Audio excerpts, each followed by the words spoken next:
Moi, l'amour, c'est l'admiration, et je leur ai dit, je crois qu'il faut que vous vous admiriez l'une l'autre, dans vos parcours, dans le risque que vous prenez l'une à être enceinte et l'autre à faire confiance, à laisser sa partenaire porter leur enfant.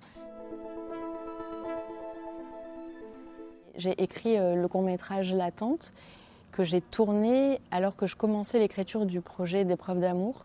Donc le court et le long sont deux films parallèles, je dirais, plutôt qu'un prolongement. Et le scénario était presque terminé au moment où je terminais le court-métrage. Voilà.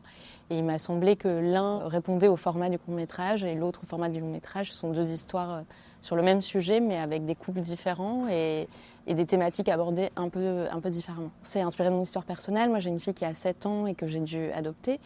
Et il m'a semblé au moment où je vivais cette histoire que je n'avais pas d'image auquel me raccrocher.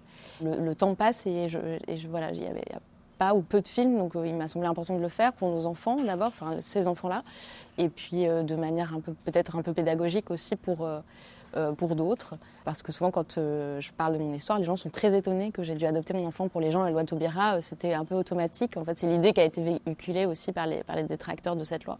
Et en fait, c'était quand même évidemment une avancée énorme, mais aussi un parcours. Et donc c'est ce parcours que le long métrage raconte.